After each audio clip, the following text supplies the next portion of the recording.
జరిగింది.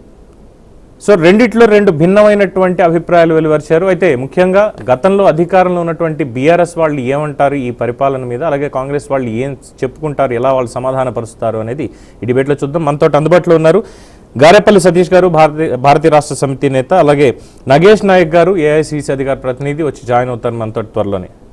సతీష్ గారు నమస్కారం.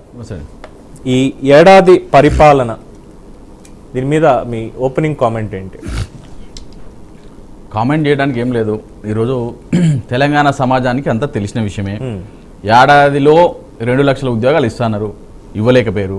మేము చెప్పిన మాటలు కాదు, మీరు చెప్పిన మాటలే. ఏదైతే రైతులకు రుణమాఫీ పూర్తి చేస్తున్నారు, సగం ఇచ్చిరు, సగం ఎగ్గొట్టిరు. ఏదైతే రైతులకు రైతు భరోసా వానాకాలం పంట అయిపోయింది, రైతు భరోసా చిల్లిగా అవ్వలేదు. ఇవ్వకపోగా 500 బోనస్ ఇస్తే సరిపోద్దని వ్యవసాయ శాఖ మంత్రి అంటాడు. మీరు చెప్పి 500 బోనస్ ఇస్తాను, నాకు రైతు భరోసా ఇవ్వద్దని ప్రజలందరూ చెప్పి రావచ్చు కాదు కదా.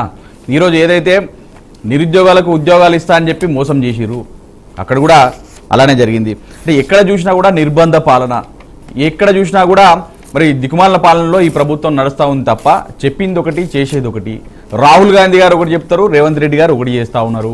ఏదైతే ఈరోజే చూసుకుందామంటే మనము ఈరోజు కేవలం అది కేసీఆర్ గారు కట్టారు కాబట్టే, కేసీఆర్ గారి హయాంలోనే అంబేద్కర్ గారి విగ్రహం కట్టారని చెప్పి వాళ్ళ ఏదైతే దొంగ మేనిఫెస్టో పెట్టి ఇప్పటి వరకు కూడా పూర్తి చేయని మేనిఫెస్టోలో వాళ్ళ ఫ్లెక్సీలు బ్యానర్లు పెట్టుకోవడానికి సమయం ఉంది, వాళ్ళ ఫ్లెక్సీలు బ్యానర్లు పెట్టుకోవడానికి సమయం ఉంది, డబ్బులున్నాయి. కానీ అంబేద్కర్ గారి విగ్రహాన్ని అలంకరించడానికి సమయం లేదా అండి? డబ్బులు లేవా అండి? అంటే ఏ విధంగా చూస్తా ఉన్నారు? ఎవరిని, ఏ సామాజిక వర్గాన్ని మీరు తక్కువ చేసి చూస్తా ఉన్నారు? ఈరోజు దళితుల్ని తొక్కివేస్తా ఉన్నారు. ఈరోజు చూస్తా ఉన్నాం దళిత సామాజిక వర్గానికి గతంలో కేసీఆర్ గారు ఏదైతే దళితులు ఆత్మగౌరవంతో బతకాలి, వాళ్ళ కాళ్ళ మీద వాళ్ళు నిలబడాలి, ఉపాధి కల్పనలో ముందుకు సాగాలి, వాళ్ళు బతకడమే కాదు మిగతా ఇంకో నలుగురికి ఉపాధిని ఇవ్వాలన్న ఒక ఉద్దేశంతో రైతు ఏదైతే దళిత బంధు పేరుతో కేసీఆర్ గారు ముందుకొస్తే, కేసీఆర్ గారు 10 లక్షలు ఇచ్చిండు, అది కాదు మేము 12 లక్షలు ఇస్తామని ప్రియాంక గాంధీ గారు చెప్పారు. ఏమైంది అని ఈరోజు తెలంగాణ దళిత సమాజం అంతా ప్రశ్నిస్తూ ఉంది. రాజ్యాంగాన్ని చేతిలో పట్టుకొని తిరిగే రాహుల్ గాంధీ గారు, మీరు ఇక్కడ తెలంగాణలో ఏం జరుగుతూ ఉంది? ఆ రాజ్యాంగ సృష్టికర్త డాక్టర్ బాబాసాహెబ్ అంబేద్కర్ గారిని అవమానిస్తూ ఉన్నారు. మీరు ఈరోజు మీరు చేసింది ఏముంది? ఏడాదిలో ఓ బడి కట్టిరా, ఓ గుడి కట్టిరా? మీరు కట్టింది లేదు, అన్నీ కూల్చివేతలే. మీరు ఏ బడి కట్టలేదు, గుడి కట్టలేదు, మీకు 1,00,000 కోట్ల వరకు అప్పు జరిగింది, అప్పు తీసుకొచ్చారు. ఈరోజు హైదరాబాద్లో చూసుకుంటే, హైదరాబాద్ ఒకప్పుడు కేసీఆర్ గారి పాలనలో బ్రాండ్ అంబాసిడర్గా హైదరాబాద్ అంటే దేశమంతా ప్రపంచమంతా కూడా తెలంగాణ రాష్ట్రం వైపు చూసిన రోజులు మనం చూసినాం. కానీ ఈరోజు ఎక్కడ చూసినా కూడా మూసీ పేరుతో, హైడ్రా పేరుతో పేద బడుగు బలహీన వర్గాల ఇండ్లన్నీ గులుస్తా ఉన్నావు. ఏదైతే ఈఎంఐలు కట్టుకుని బతికే చిన్న చిన్న జీవితాలను ఇంకా చితికివేసే దిశగా నువ్వు అణిచివేస్తా ఉన్నావు. రైతులను ఇంతకుముందు గత ప్రభుత్వంలో కేసీఆర్ గారి ప్రభుత్వంలో అద్భుతంగా 24 గంటలు కరెంట్ వచ్చేది, 24 గంటలు నీళ్లు వారేవి. ఎంత సాగు, గత 10 ఏళ్లలో ఎంత సాగు, రైసు మిల్లర్లు కూడా వాళ్ళు స్టోరేజ్ చేయడానికి కూడా పరిస్థితి లేని పరిస్థితిలో ఆ రోజు వ్యవసాయం పండించిన రోజులు రైతాంగం. ఈ రోజు రైతుల పరిస్థితి ఏంది? సరైన కాలంలో విత్తనాలు లేవు, సరైన కాలంలో వాళ్ళని కొనడం లేరు. సరే ఏదో పంట, సరైన కాలంలో కరెంట్ లేదు, సరైన కాలంలో నీళ్ళు ఇవ్వలేదు. మళ్ళా కేసీఆర్ గారు చెప్తే తప్ప కాళేశ్వరం కూలింది, కాళేశ్వరం ఉంగింది, కాళేశ్వరం పడిపోయింది, కాళేశ్వరంలో నీళ్లు రావు, కాళేశ్వరంలో నీళ్లు నిలువవి, కాళేశ్వరంలో నుంచి నీళ్లు ఎత్తిపోయలేమని మాటలు, దొంగ మాటలు చెప్పిన ఇదే కాంగ్రెస్ నాయకులు, కాంగ్రెస్ ప్రభుత్వం. మళ్ళీ అదే కాళేశ్వరం నీళ్లు కదా ఈ రోజు వ్యవసాయ రైతాంగానికి నువ్వు ఇచ్చింది. ఇదే కేటీఆర్ గారు, మీరు రైతులకు నీళ్లు ఎత్తిపోయకపోతే 10 లక్షల క్యూసెక్కుల నీళ్లు సాగు పోతా ఉన్నాయి, వరద సాగుతా ఉంది. ఈరోజు కాళేశ్వరం తట్టుకొని నిలబడింది. 40,000 క్యూసెక్కుల నీళ్లు సాగితే చాలు, మీరు నీళ్లు ఎత్తిపోయవచ్చు. మరి ఈరోజు మీరు నీళ్లు ఎత్తిపోస్తారా? ఎత్తిపోయారా? ఒకవేళ మీరు నీళ్లు ఎత్తిపోకపోతే 50,000 మంది రైతులతో వచ్చి ఇక్కడ కూర్చొని మోటార్ లాంచ్ చేస్తాం, మా రైతాంగానికి నీళ్లు ఇస్తామంటే అప్పుడు కదా వీళ్ళకు మేలుకొని వచ్చి మోటార్ లాంచ్ చేస్తే కానీ నీళ్లు రాని పరిస్థితి. అంటే ఏది కూడా బీఆర్ఎస్ పార్టీ కానీ కేసీఆర్ గారు అడుగుతే కానీ వీళ్ళు ఇచ్చే పరిస్థితి లేదు. సోయిలేని ఈ ప్రభుత్వం నిద్రా వ్యవస్థలో ఉంది. ఈరోజు చూస్తా ఉన్నాం మీ రాజకీయాలు, ఈ చిల్లర రాజకీయాలు, మీరు ఏదైతే మీ ఆస్తుల కోసం, మీ పదవుల కోసం, మీ కుటుంబాల కోసం బతుకుతున్నారు తప్ప పేద బడుగు బలహీన వర్గాల పరిస్థితి ఏంది? ఈ రోజు మీ చిల్లర రాజకీయాలు చిన్న చిన్న పిల్లల మీదన గురుకురాలు ఒక 1000 కేసీఆర్ గారి హయాంలో పేదవాళ్ళు వాళ్ళు ప్రైవేట్ పాఠశాలలో చదివించలేక పరిస్థితుల్లో ఉంటారు. కానీ మన తెలంగాణ బిడ్డలు, తెలంగాణ పిల్లలు విద్యా వ్యవస్థలో ముందుకు సావాలి, ఉన్నతమైన స్థితిలో ఉండాలి, ఉన్నతమైన స్థాయిలోకి ఎదగాలి అని చెప్పేసి కేసీఆర్ గారు గురుకులాలను 1000కి పైగా గురుకులాలు తీసుకొస్తే నువ్వు ఈ రోజు విచ్ఛిన్నం దేశ దిశగా, నిర్వీర్యం దేశ దిశగా గురుకులాల్లో పిల్లలు ఏ గురుకులాల్లో చూస్తే కూడా ఒకటి జరిగితే ఏదో కామన్ గా జరిగింది అనుకోవచ్చు. కానీ ఇక్కడ ప్రతి గురుకులాల్లో కూడా పిల్లలు విషాహారం తింటా ఉన్నారు.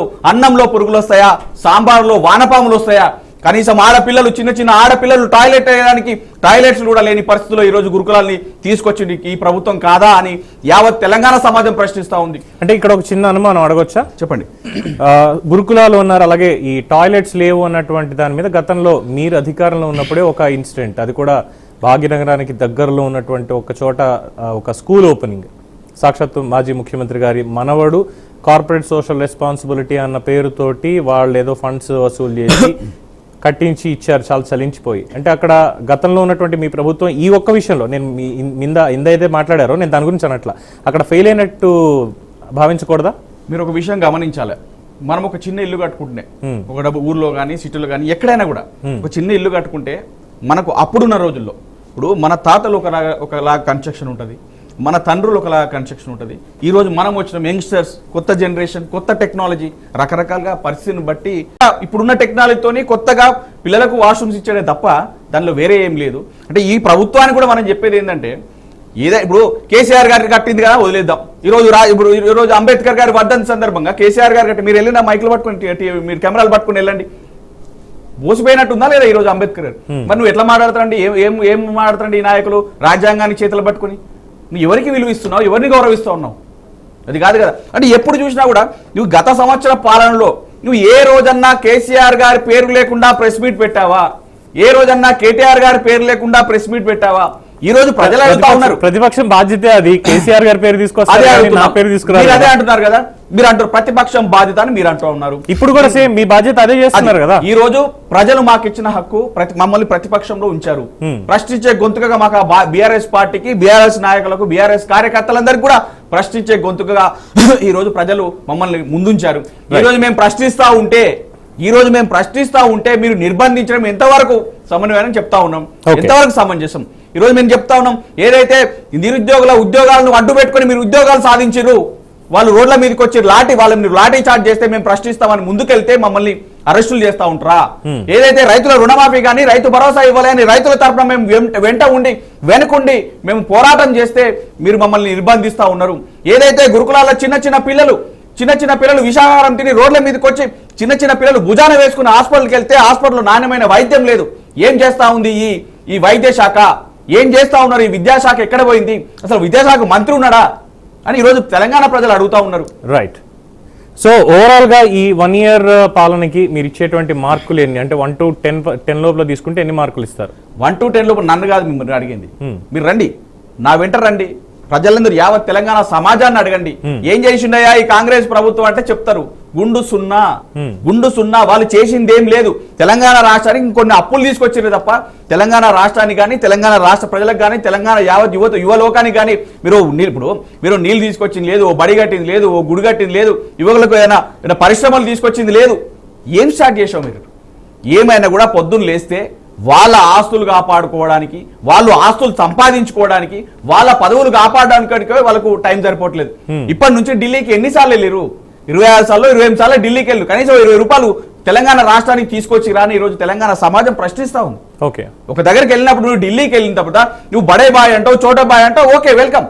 మీరు మంచి సంబంధాలు ఉన్నాయని మీరు అన్నారు కదా గతంలో. మీకు మంచి సంబంధాలు ఉన్నప్పుడు ఎందుకు మోదీ గారు మీకు నిధులు ఇవ్వట్లేదు? ఎందుకు ఇదే ఖమ్మంలో వరదలు వచ్చినప్పుడు మనకెందుకు ఈ సవతి ప్రేమ చూపిస్తా ఉన్నారు కేంద్రం అని మీరు ఎందుకు ప్రశ్నించట్లేదు? ఈ రోజు తెలంగాణ సమాజం మీకు 8 మంది పార్లమెంట్ సభ్యులు ఇచ్చింది కదా కాంగ్రెస్ వాళ్ళకు, మీరు ఎందుకు కొట్లాడట్లేదు?